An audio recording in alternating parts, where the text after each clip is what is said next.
This man right here is Ben Johnson. Prior to the 2025 season, this man was universally loved. His offenses with the Detroit Lions in 2023 and 2024 were innovative. He essentially made Detroit the second coming of the greatest show on turf with how he used those players and how he drew up random trick plays. It was something special. He was the most highly sought-after candidate in 2024, but decided to come back for another season for some unfinished business. And he led the Lions to the #1 seed in the NFC with a 15-2 record and an offense that scored over 33 points per game. When the Bears hired him, it felt as if they got their savior and their messiah. This was the man that was going to finally get the Bears a 4,000-yard passer. This was the man that was going to save Caleb Williams and bring the Bears' offense into the 21st century. This was the man that was finally going to get the Bears to the promised land. This was the safest head coaching hire in the history of hires. And then Monday night happened. Yeah, that didn't even last one freaking game. Got the touchdown with 2:02 to go. Okay, so you're kicking it off with 2:02 left and one timeout down by 3. Not going to do the onside kick. I'm fine with that.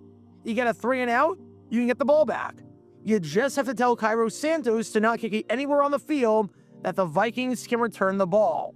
Let them have it at 2:02, force them to call a play before the 2-minute warning, get that extra timeout in, and you're good and can pull off this double-digit point comeback after being down 27-17. You can kick it out of bounds. You can kick it short of the landing zone intentionally, so it's blown dead. You can put your right foot in, your right foot out, and do the hokey pokey. Seriously, you can do literally anything except put the ball in the field of play. It's like Nemo. You can do anything, but don't touch the butt. And sure enough... And a decision by Ty Chandler, which is a good decision. Welcome to Dumb Decisions. Before I break down what happened here, this whole series is about taking an in-depth look at decisions made during games that were clearly awful from the start. This isn't something to look bad in hindsight. Rather, this is something to look awful almost immediately. These are moves where your gut instinct tells you right away that there is no way this can possibly work. And sure enough, your gut instinct was smarter than that of an NFL head coach. And for this one, we're taking a look at the mind of Chicago Bears head coach, Ben Johnson. Remember when this man was highly touted as the next best thing, the next wonder kid, the most surefire head coaching candidate in the history of head coaching candidates? Well, so much for that. So much for freaking that.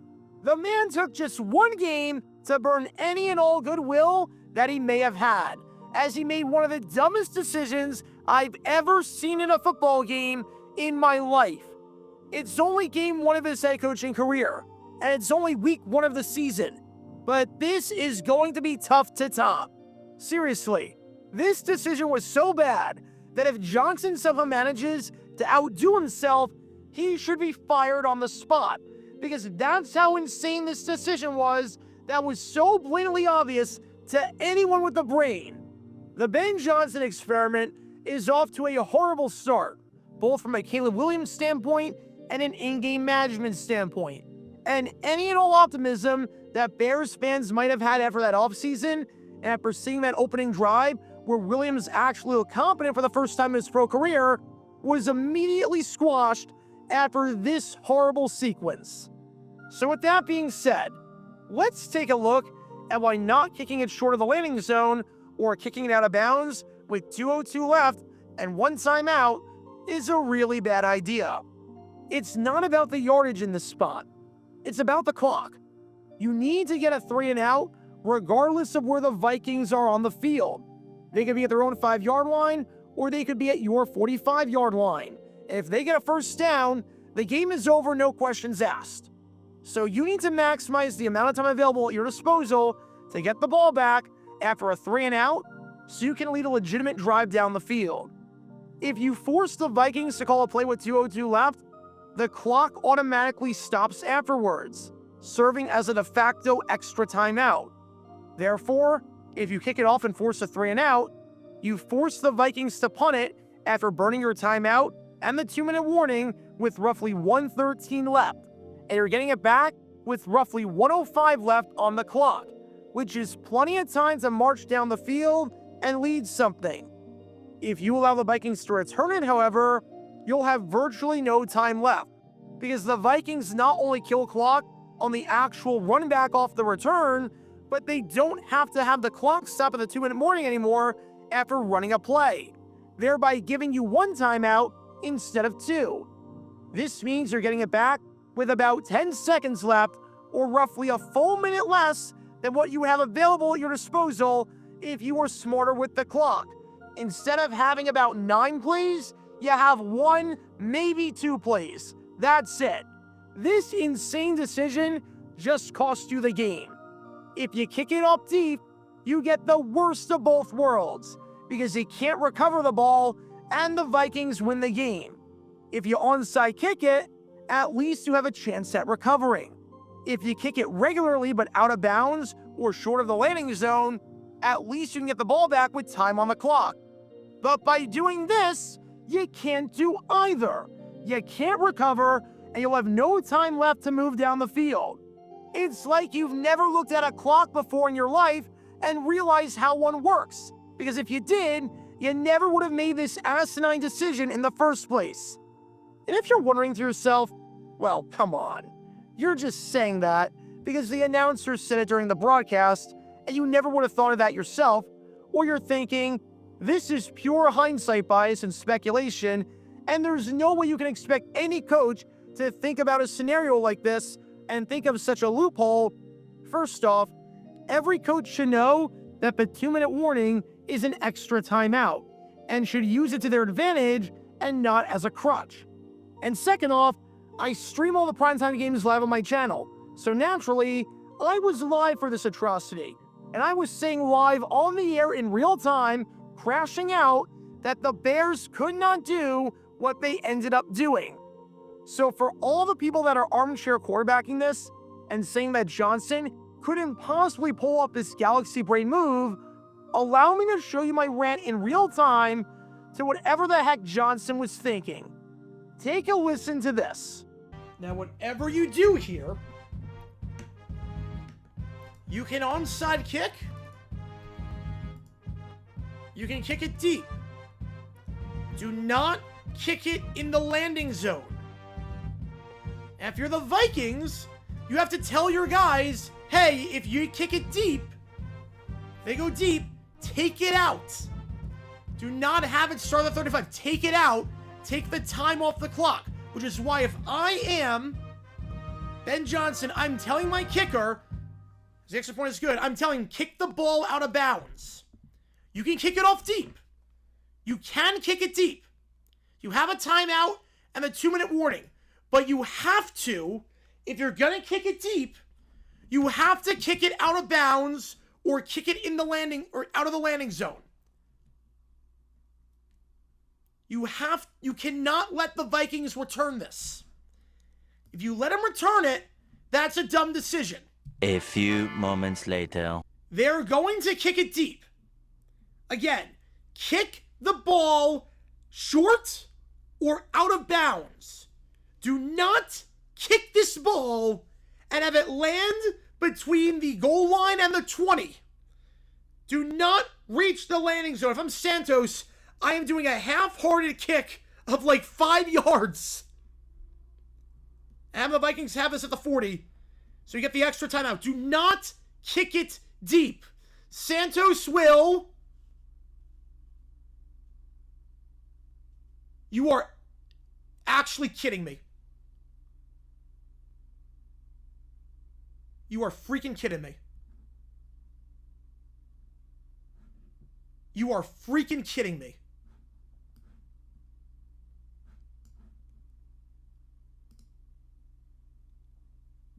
You have got to be kidding me.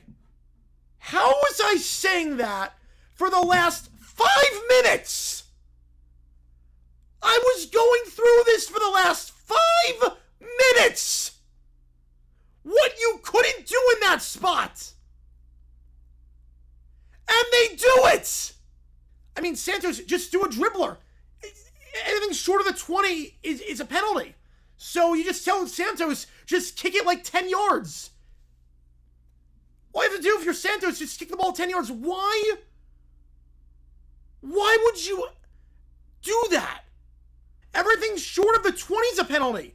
So all you had to do was just tap the ball. All you had to do, if this is the ball, this can all you do is go like this. Just a little love tap. The one thing you couldn't do, which game do you want to mess? I appreciate you, man. The one thing you couldn't do. Now you might be thinking to yourself, come on. How could Johnson possibly know that Cairo Santos couldn't reach the end zone? It's not like he told him to kick it short. It's not like it's his fault. It's the player's fault. Heck, Johnson even said as much in his post-game press conference that the plan was to boot it out of the back of the end zone. And he knew the situation, or supposedly did at least, and didn't want Santos to kick it in the field of play, if at all possible. Take a listen to his post-game press conference. On the end of the game, after you guys scored the touchdown, what was the conversation about onside versus kicking off? And then were you hoping that kick was going to go out of the end zone? Yeah, the intent was for the ball to go out of the end zone. And was there, did you guys consider onside kick? I mean, how did that? Yeah, it did. We felt like if we had kicked it out of the end zone and gotten the 3-and-out that we got, we would get the ball back with around 56 seconds. But that is such a crap excuse that it makes me wonder if Johnson is cut out for this whatsoever. Seriously. Number one, why even take that chance in the first place? You could have accomplished the same thing by having Santos turn his body 90 degrees and kick it to the sideline. Or you could have accomplished the same thing by having Santos just tap the ball. So why would you even chance the possibility that he doesn't reach the end zone? And number two, your kicker is Cairo freaking Santos. His longest career kick is 55 yards. He's been in the league since 2014, and he's never made a kick longer than 55. He has a notoriously short leg. He's not reaching the end zone. The odds that Cairo Santos, on a night like this, reaches the end zone are the same odds that Ben Simmons has at making a three-pointer. I guess it's technically possible, but if you need to win a game and you're having that happen, you need to be evaluated mentally. I also crashed out in my stream with this, so take a listen here. By kicking it off in the field of play, you allow the Vikings to run the ball back. And because it starts on the run back, the clock starts on the run back, what that means is that the Vikings can run it past the 2-minute warning. Which now means if you force a 3-and-out, you're not getting the ball back until there's like 10 seconds left, because instead of one timeout, or 2 timeouts because of the 2-minute warning, you only have 1. So there are ways around it. You can kick the ball out of bounds. Kick it out of bounds, the Vikings start at the 40. Kick it off out of the back of the end zone, well, that's a bit too risky because you don't know if you can reach. And obviously, not a strong leg. But with the new rules that have been in place for the last 2 years now, with the landing zone, you got to get between the 0 and the 20. If it bounces short of the 20, then it's an automatic penalty. It's blown dead. You can't return it. The Vikings get it at the 40. So all you had to do was just touch the ball. You didn't have to kick it. Why was kicking it deeper out of bounds? You just have to touch the ball. You just have to kick it like 10 yards. Like, it's almost like if I want to, basically, let's say I have this water bottle right here, okay? And if I throw this bottle, I have to reach, let's say, the door. Okay, I'm trying to get a good comparison. I have this water bottle, okay? We're going to do like a science experiment. I have this water bottle. For the Vikings to not call a play before the 2-minute warning, me to get extra time out, I have to either reach my door with the water bottle on this throw, or I have to throw it short of my monitor. Okay, so I have to throw it either short of my monitor or to my office door. If it lands anywhere in between that, I can't get the Vikings to the Vikings will run the ball out, and it won't have the 2-minute warning at disposal. So instead of risking the throw here, all you have to do is do this. That's all you have to do. All you had to do was do this. And you get them at the 2-minute warning. Like, what are we doing here? And you have a kicker who has a noodle leg. And we all know he has a noodle leg because he's been in the league forever. And his longest kick is like 55 yards. He never goes out of the end zone. So why would you risk throwing it, basically with the water bottle analogy, why would you risk doing this and going to the office door and getting past the office door when he's never done that, when you could just do this instead and it's the same result and you get exactly what you want? I feel like I'm losing my mind. Like, I can't, my brain is breaking with this. There's no defense for this. If you don't know the strengths and weaknesses of your own players, then you're not cut out for this. Plain and simple, you are not a good head coach if you don't know what your players can and cannot do. And very clearly here, Ben Johnson did not know anything about his own kicker, even though he's been in the league for seemingly ever. And if you think that this can't possibly get any worse than what we've already talked about, oh no. Oh no. Prepare yourselves, because if this scenario seems familiar, what if I said that it happened last year, and the Bears made the same exact mistake in 2024 with the same exact special teams coordinator, Richard Hightower, in a game against the Colts? You can learn more about that by clicking the card in the upper right corner. But if you don't know what happened there, allow me to explain. Does this look familiar? Week 3, last year.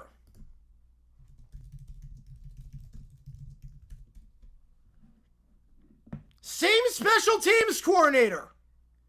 Same special teams coordinator. Last year. 2-0-1. Bears have one timeout. They're losing. They kick it deep. And what do? All you have to do is not kick it in the landing zone. Kick it out of bounds. Kick it short. And what do? They go deep. Was that not the same freaking thing that just happened today? The same exact thing. Literally, one timeout right before the 2-minute warning. They kick it deep in the end zone. The only difference is the Colts were dumb enough to actually take a knee. Because reasons. I don't know why. They were the only team dumb enough to take a knee. But the same exact thing. It's the same coach. It's the same special teams coach. It's the same thing. How do you make the same mistake twice when it's so obvious as to what you can't do in that spot? There's like 5 things you can do. There's one thing you can't do. You do the one thing you can't do, and then you do it again. Not even a year later. Like, Jesus Christ. So just to recap how insane this decision was by this man right here, you had 2 options.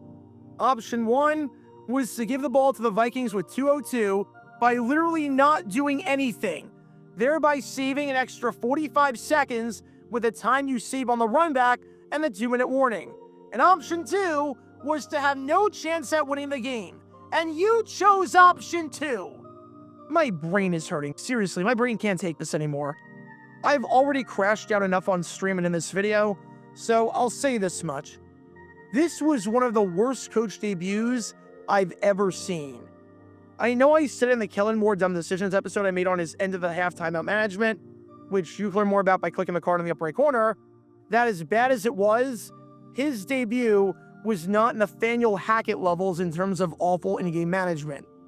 But this one by Ben Johnson, this is.